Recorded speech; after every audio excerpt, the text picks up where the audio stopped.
حبايبي الحلوين، ايه برأيكم بالحتة الفراخ الصغننة دي؟ هنعمل احلى اكلة بنشتريها من بره بفلوس كتيرة، والعيال والكبار والصغيرين بيموتوا فيها. يلا نسمي الله ونصلي على الحبيب. قلبك يطيب.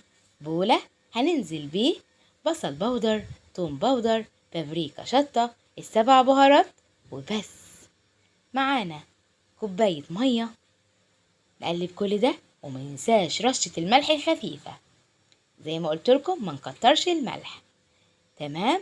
معانا كيلو الصدور متقطعة صوابع، لا تخينة قوي ولا رفيعة قوي، تبقى متوسطة محملة.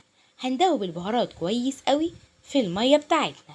هننزل بقى بشرايح الصدور الفراخ زي ما قلت لكم. شوفوا حجمها حلو ازاي علشان ما تتهرتش منك. وهنسيبها في التتبيلة.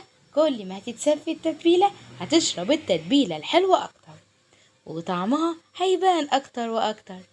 ونغطيها ونسيبها في التلاجة يا حلوين، ونعمل الكفر بتاعها. لايك والشير والتعليق يا احلى متابعين. معانا بقى كوبايتين دقيق، ومعانا نفس البهارات اللي خدناها، ومعلقة بيكنج باودر، ومعانا ربع معلقة نشا. هنقلب كل ده، ومعانا طبق فيه مية متلجة. هننزل بصوابع الصدور، نعفرها كويس قوي بصوابعنا الحلوة كده. وانا بستعملش جوانت، بس غسلة ايدي كويس. وننزلها في المية ونرجعها تاني للكفر بتاعها. تمام. ما نسيبهاش في الدقيق علشان ما تعجنش مننا. ننزلها في المية ونرجع في الكفر بتاعها تاني. هنحطها في مصفى نغربلها كده علشان الشكل يبقى مظبوط زي اللي بنشتريه من بره.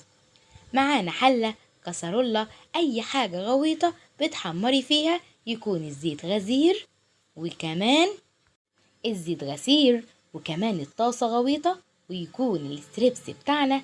شايفين المنظر ده؟ انا عايزاه فاتح كده، ما تغمقهوش عشان ما تحسيش ان هو محروق. هننزل بقى بحبة صغيرين تا تا تا تا. شايفين بقى الحلاوة والقرمشة؟ سامعين القرمشة؟ حاجة كده خيالية. عايزين تقرمش؟ طلعوها على مصفى، ما تطلعوهاش على ورق، وسيبيها مكشوفة، ما تغطهاش لو بطبق ولا بأي حاجة. تفضل معاكي مقرمشة ومستوية من جوه، طعمها خيال. حطيها في سندوتشات، خديها معاكي في النادي، كمان خديها معاكي في المصيف.